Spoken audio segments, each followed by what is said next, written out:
معروف مسلم scholar professor doctor علامہ شہباز احمد چشتی کے YouTube channel کو سبسکرائب، لائک اور کامنٹ کرنا نہ بھولیے۔ اعوذ باللہ من الشیطان الرجیم، بسم اللہ الرحمن الرحیم۔ آج ہمارے پروگرام فکر اسلامی کی تشکیل نو کے مہمان اعزاز اور مہمان خصوصی ہیں معروف روحانی شخصیت، معروف روحانی اسکالر حضرت قبلہ بابا جی عرفان الحق صاحب۔ تو میں آپ سے آپ کی شخصیت اور فکر اور روحانیت کے حوالے سے سوالات کروں گا۔ بہت سارے اشکالات جو لوگوں کے ذہنوں میں ہیں انشاءاللہ ان سب کا ازالہ ہوگا۔ بابا جی السلام علیکم ورحمۃ اللہ وبرکاتہ۔ جناب ویلکم۔ بابا جی صوفی کو آپ کس طرح ڈیفائن کرتے ہیں؟ تصوف کیا ہے اور صوفی، حقیقی صوفی کون ہوتا ہے؟ دیکھیں ایک بات آپ سمجھ لیں، اگر کوئی اللہ کا فرما بردار نہیں ہے جی اور رسول اللہ کا پیروکار نہیں ہے، جی آسمان پہ بھی اڑے تو وہ صوفی نہیں ہے۔ بالکل صحیح۔ مسئلہ یہ نہیں ہے کہ وہ بہت غیر معمولی کام کر رہا ہے، جی سب سے غیر معمولی کام یہ ہے کہ کملی والے کی پیروی کرے۔ سبحان اللہ۔ جو کملی والے کے راستے پر ہے وہی صوفی ہے۔ صوفی کہتے ہیں درجہ احسان پر زندگی گزارنے والے کو۔ جی ایک تو عدل کے مطابق زندگی ہوتی ہے نا، جی جس میں سب برابر ہوتے ہیں۔ احسان کے مطابق ہوتی ہے کہ زیادہ بہتر طریقے پہ کام کرنا، حسن کو اپنانا، بہتری کو اپنانا۔ جی اور صوفی تب بنتا ہے پریکٹیکلی جی جب ایثار کے مطابق زندگی گزارتا ہے، جی اپنا حصہ بھی لوگوں کو دے ڈالتا ہے جی اور کسی لالچ میں نہیں پڑتا۔ بالکل صحیح۔ ایسے صوفی نہیں بنتا۔ مگر میں قائل ہوں اپنا جنید بغداد رحمۃ اللہ علیہ کے ایک اصول کا، جی اور آپ یہ سمجھ لیں کہ میں اسی مکتبہ فکر سے تعلق رکھتا ہوں۔ جی جنید بغداد رحمۃ اللہ علیہ کا ایک قول مبارک ہے جی کہ ہلاک ہوا وہ شخص جی جو صوفی ازم کو گیا بغیر علم قرآن و حدیث، واہ، بغیر علم قرآن و حدیث، جی اور فلاح پائی اس نے جی جس نے پہلے قرآن و حدیث کو سیکھا اور پھر صوفی ازم کو کیا۔ واہ سبحان اللہ۔ تو صوفی ازم جو ہے وہ قرآن اور صاحب قرآن کے مطابق زندگی گزارنے کا نام ہے، سبحان ان کے اس اصولوں کو اپنانے کا نام ہے، ان کے بیہیویئر، ان کے رویے کو اپنانے کا نام ہے، ان کے علم کو اپنانے کا نام ہے، ان کی دانائی کو اپنانے کا نام ہے، ان کی حکمت کو اپنانے کا نام ہے۔ جی صوفی ازم کو الگ سے کوئی چیز نہیں ہے، جی یا روحانی ورزشیں کرنے والا صوفی نہیں ہے، جی وہ تو روحانی ورزشیں کرنے والا عامل ہوتا ہے۔ جی جیسے یہ بے شمار لاماز ہیں، جی تبت کے لاماز کرتے ہیں، جی مگر وہ صوفی نہیں ہے۔ صوفی تو آپ کو سب سے پہلے اس میں عجز نظر آئے گا جی کہ وہ اپنے آپ کو کمتر ترین انسان سمجھتا ہے معاشرے کا۔ جی اس میں کسی قسم کی کوئی کبر نہیں ہوتا، کوئی بڑائی نہیں ہوتی، نہ نسب کی، نہ مسلک کی، نہ ذات کی، نہ دولت کی، نہ علم و حکمت کی، نہ نیکی کی، جی کوئی بڑائی نہیں ہوتی۔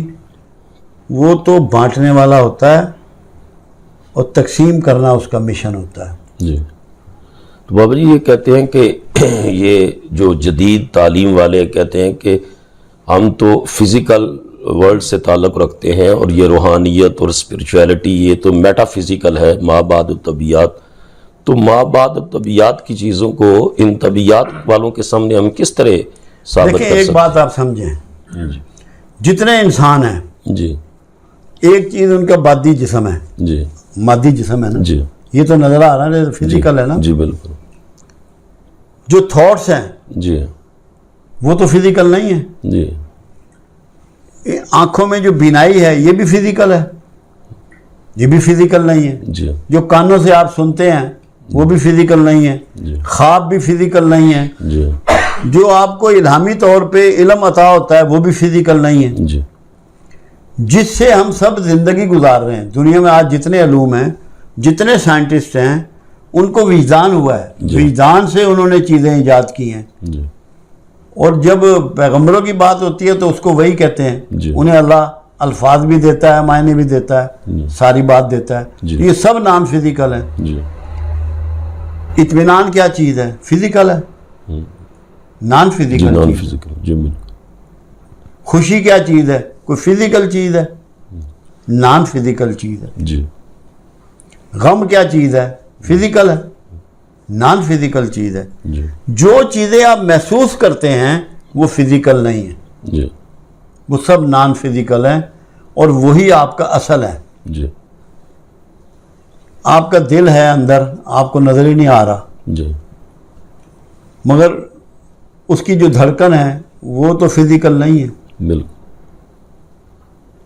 تو ان لوگوں کو یہ بات سمجھائی جائے کہ کوئی دنیا میں ایسا نہیں ہے جی. کہ جو صرف فزیکل ہو، جی. اس کے پیچھے نان فزیکل وجود ہے جی. جو اس کو گورن کرتا ہے. جی. آپ کا برین جی. آپ کو گورن کرتا ہے، آپ کو چلاتا ہے، سلاتا ہے، بلواتا ہے، جی. تقریریں کراتا ہے، کھانا کھلاتا ہے، جی. آرڈر کر رہا ہے. جی. آرڈر تو فزیکل نہیں ہے اس کا، بالکل. جس کو آپ اردو میں اگر پنجابی میں کہیں تو امر کہیں گے. جی. امر کوئی فزیکل ہے. جی. اب یہ کلیپ کرتے ہیں ایسے، جی. تو یہ ٹی وی آن ہو جاتا ہے، یہ کیا فزیکل کیسے ہو گیا آن؟ وہ جی. کلیپنگ جو ہے جی. اس سے وہ فزیکلی کیسے آن ہو گیا؟ بالکل صحیح. اس نے محسوس کیا، جی. ٹی وی نے محسوس. کیا، جی. اس سے اس کے اندر ارتعاش پیدا ہوا، نان فزیکل وے میں وہ چل گیا. جی. تو یہ لوگوں کو بتائیں کہ کوئی بندہ صرف فزیکلی کچھ نہیں ہوتا. جی. اب آپ کا وجود پورا ہوتا ہے، جی. نہ کوئی ایکسیڈنٹ ہوا، نہ خون نکلا، نہ جگر نکلا، نہ گردے نکلے، مر گئے. جی. وہ کیسے مر جاتا ہے جبکہ سارا جسم اس کا موجود ہوتا ہے؟ جی. کوئی ایک چیز بھی کم نہیں ہوتی، بال بھی نہیں کم ہوتا، مر کیسے گیا؟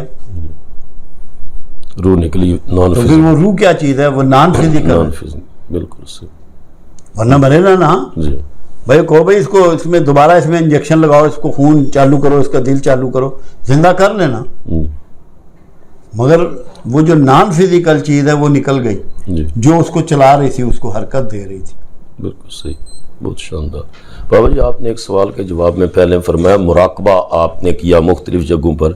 یہ مراقبہ کیا ہے اور اس میں کس طرح اتصال اور کنیکشن ہوتا ہے صاحب؟ اصل میں تو مراقبہ دو قسم کا ہے دنیا میں، اس میں دو تھاٹ ہیں. جی. ایک ہوتا ہے کسی چیز کے بارے میں سوچنا، جی. اس پہ کنسنٹریٹ کرنا، بہت زیادہ غور و فکر کرنا. جی. اس میں کچھ چیزیں پھر آپ کو کھلتی ہیں. جی. ایک ہوتا ہے جو سے انڈونیشیا وغیرہ میں ہے، ملائیشیا میں ہے، ادھر جو شافعی امام کے جو ماننے والے ممالک ہیں وہاں، وہ ہوتا ہے اپنے دل و دماغ کو ایمٹی کرنا، خالی کرنا. جی. کہ جب دل و دماغ اپنے آپ کی سوچوں سے خالی ہو جائے تو اللہ اس میں اپنے تھاٹ اتارتا ہے. جی. اللہ اس میں اپنی حکمتیں وارد کرتا ہے. جی. یہ دو وے ہیں. جی.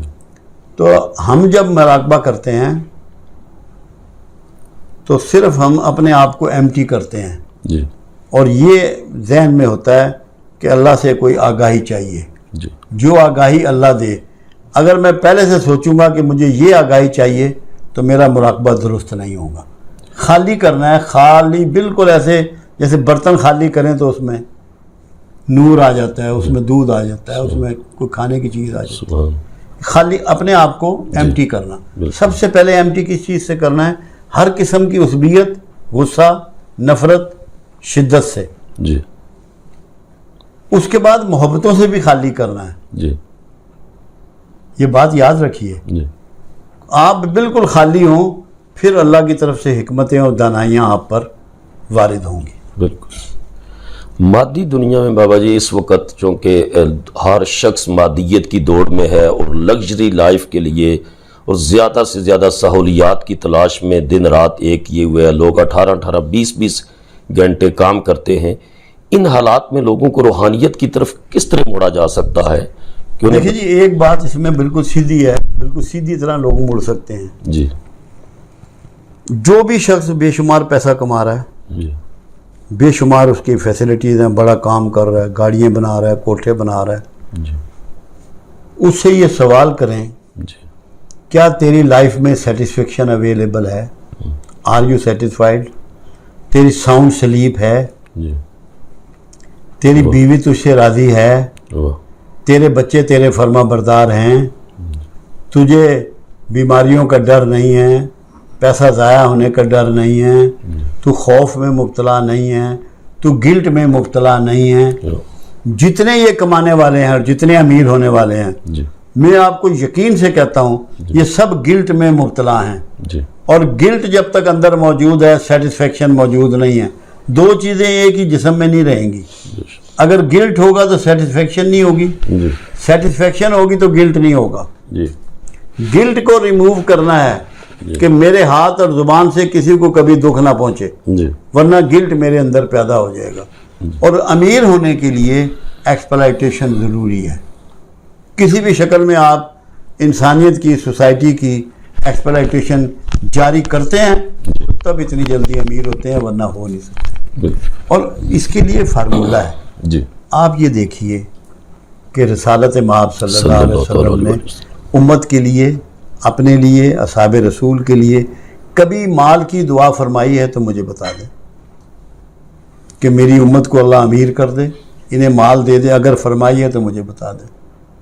اللہ کے رسول نے سکون کو پریفر کیا, آرام کو پریفر نہیں کیا. آرام کی زندگی استعمال نہیں کی.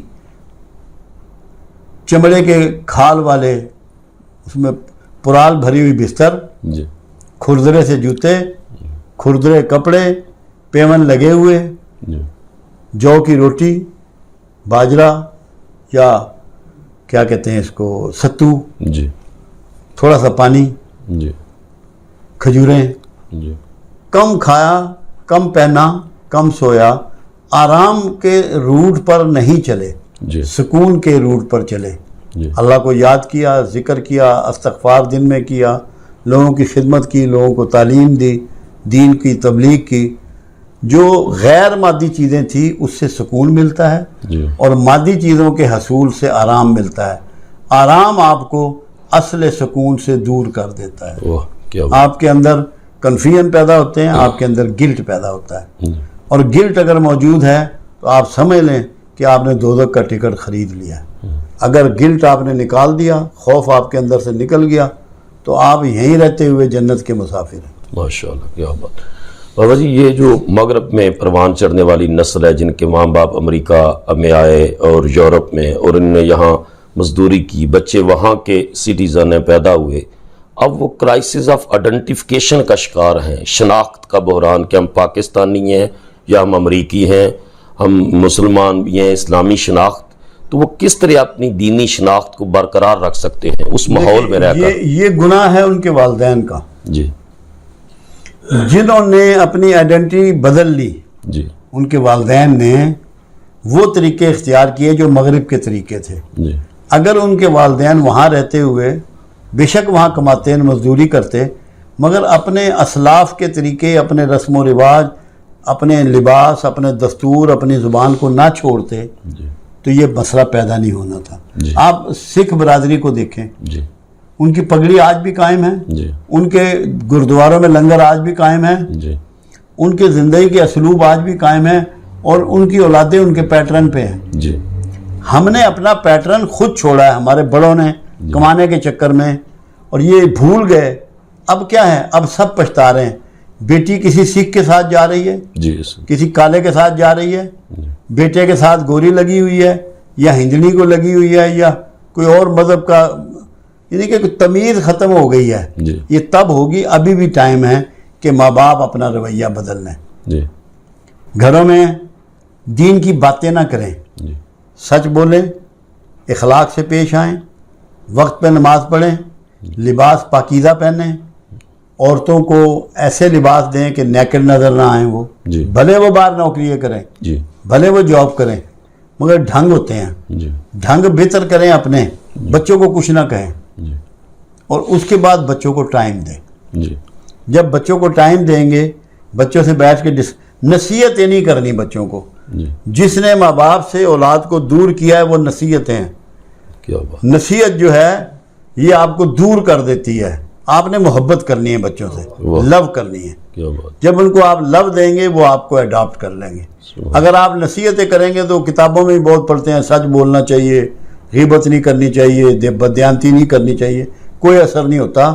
اس کو پریکٹس کر کے دکھائیں والدین, جی بچوں سے کہیں کچھ نہ, ان کو آن کر لیں کہ جیسے بھی ہے نا, جس لباس میں آ رہے ہیں جس طرح, آؤ بیٹا, لو کریں, بچوں کو دور مت کریں. یہ ہوا اس لیے کہ ماں اپنے کمرے میں موبائل پہ لگی ہوئی ہے، باپ اپنے کمرے میں موبائل پہ لگا ہوا ہے، بیٹا بیٹی اپنے کمرے میں بیٹھ کے اکٹھے کھانا نہیں کھاتے، اپنے اپنے بیڈ روم میں کھانا کھاتے ہیں، ناشتہ اکٹھا کریں، دوپہر کا رات کا کھانا اکٹھا کھائیں، ایک دن ویک میں ایسا رکھیں کہ کہیں جائیں، آؤٹنگ کریں، ہوٹل جائیں، جہاں مرضی، پوری فیملی، دوبارہ انسان کو فیملی میں واپس لائیں، محبت کریں، عزت کریں، احترام کریں، اور خود ٹھیک کریں اپنے آپ کو، بچوں کو نصیحتیں نہ کریں، نصیحت کرنے سے بچے ان سے ہیٹ کریں گے، ابھی بھی کرتے ہیں، ماں باپ سے بچے ہیٹ کر رہے ہیں وہاں، وہ ان کو اپنانا نہیں چاہتے، کیونکہ وہ کہتے ہیں یہ باتیں بہت بتاتے ہیں، اندر سے یہ بے ایمان ہے۔ ان کی اس بدکرداری نے نئی نسل کو برباد کر دیا، یہاں بھی کر رہی ہے۔ اس میں کچھ جو ہے وہ نشے پر بھی لگ گئے ہیں، کوئی شیشے کا نشہ وہ تو ہو کر جانا رہا ہے، ہے، وہ ٹھیک ہو جائے گا، انہیں لو کی ضرورت ہے، محبت کی ضرورت ہے، اٹینڈ کرنے کی ضرورت ہے، یہاں بھی یہی ہے۔ بے شمار بچے باغی ہو گئے ہیں، کیا وجہ؟ ماں باپ ان کو رات کو مطلب ہے اٹینڈ ہی نہیں کرتے۔ ہم تو اپنا ناشتہ، دوپہر کا کھانا، رات کا کھانا بچوں کے بیچ بیٹھ کے کھاتے ہیں، تو تاکہ ان سے ہم الگ نہ ہو جائیں۔ بالکل صحیح۔ بچوں کو جب الگ کر دیا تو اب وہ معاشرے سے بھی الگ ہو گئے، اپنے طور طریقے سے بھی الگ ہو گئے۔ حضور بابا جی، مغربی معاشروں نے بہت ساری چیزیں تو اسلام کی اپنا لی ہیں، سچ بولنا، دیانت داری، وعدے کو پورا کرنا، چیز کو ٹائم کے اوپر ڈیلیور کرنا، سوائے چند چیزوں کے بہت سارا جو معاشرت ہے وہ اسلام کی جو معاشرت تھی وہ اختیار کر لی۔ صرف ذہنی اور فکری طور پر اگر وہ اسلام کی سپرمیسی کو اختیار کر لیں تو ہم سے کئی درجے بہتر مسلمان بن سکتے ہیں۔ آپ ٹھیک کہہ رہے ہیں، مگر دیکھنا یہ ہے کہ سچائی یا دیانتداری یا اصول پسندی یا وقت کی پابندی کسی کا ٹھیکہ نہیں تھا۔ آدم سے لے کے رسول اللہ صلی اللہ علیہ وسلم تک جو دین آیا سارا اسلام ہے، اور سب کی یہی تعلیمات ہے، کوئی الگ تعلیمات نہیں تھی، ان سچائیوں کی تعلیمات تھی جو لے کے آدم سے اور رسول اللہ صلی اللہ علیہ وسلم تک چلی آئیں، تو وہ تعلیمات تو سب کے لیے تھی۔ اور قرآن جہاں وہ کہتے ہیں نا، ہے کیا کہنا چاہیے، متقین کے لیے ہے، ہدایت ہے متقین کے لیے، وہیں ہدایت ہے ناس کے لیے، ہدی للناس بھی ہے، ہدی للمتقین بھی ہے۔ تو جو ناس چاہے اس سے فائدہ اٹھائے، قرآن سب کی طرف ہے، کیونکہ یہ سارے اللہ کے رسول کو جب مابعوث کیا گیا تو فرمایا کہ ہم نے تم میں ایک ایسا رسول مابعوث کیا جو تمام جن و انس کے لیے، تمام جن و انس کے لیے۔ جب تمام جن و انس کے لیے ہیں تو ہر انسان جو دنیا میں اس کے بعد پیدا ہوا یا پیدا ہوتا رہے گا وہ رسول اللہ کا امتی ہے۔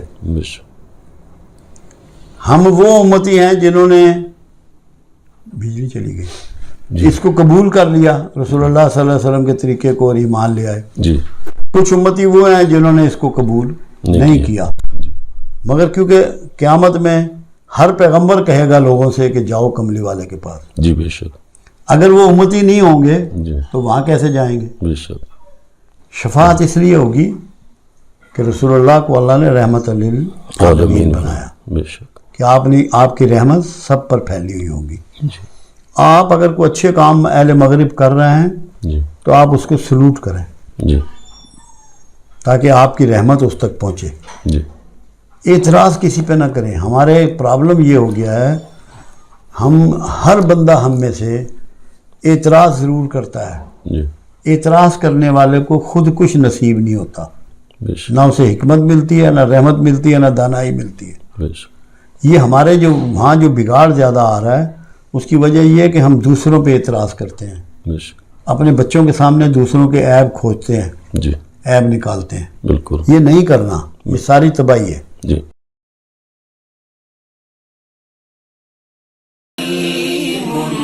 صلی اللہ علیہ وسلم سیدنا کریم صلی اللہ علیہ وسلم۔